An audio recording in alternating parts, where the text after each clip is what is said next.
John Locke's view on the revolution.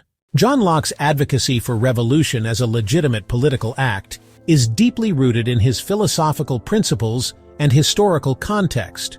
As an empiricist who witnessed the turbulence of 17th-century England, the English Civil War, Cromwell's rule, and the Glorious Revolution, he rejected divine right absolutism, asserting that governments exist solely by the consent of the governed. His seminal work, Two Treatises of Government, framed revolution as a rational ethical response to tyranny anchored in natural rights, life, liberty, and property. Locke argued that governments function as fiduciary trusts created to protect rights. When rulers violate these natural rights through tyranny or oppression, revolution becomes a moral duty to restore justice. Unlike Hobbes, who feared the state of nature, Locke saw revolution as a corrective mechanism. His criteria for revolt required systemic rights violations rather than transient grievances. This pragmatism aimed to prevent frivolous rebellions while ensuring accountability. Thomas Hobbes in Leviathan deemed revolution destabilizing, prioritizing order over liberty. Edmund Burke warned that rights-based revolutions risked chaos, undermining social order, and dismantling long-standing traditions essential for societal cohesion.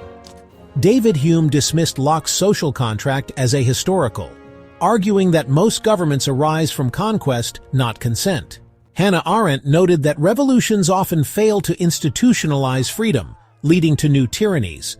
Critics suggest Locke's individualistic focus neglects the complex interplay of social forces. Supporters assert his theory empowers citizens to reclaim dignity and defend against injustice. This perspective emphasizes that legitimate authority must respect natural rights.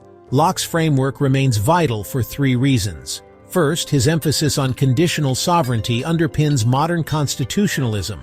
Second, his linkage of revolution to systemic injustice legitimized anti-colonial and civil rights movements. Third, by grounding authority in consent, he democratized governance, inspiring documents like the U.S. Declaration of Independence. Critics like Burke overlooked that Locke viewed revolution as a last resort.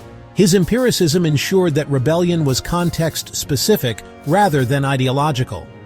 Locke's defense of revolution transformed political thought by making governance answerable to the governed.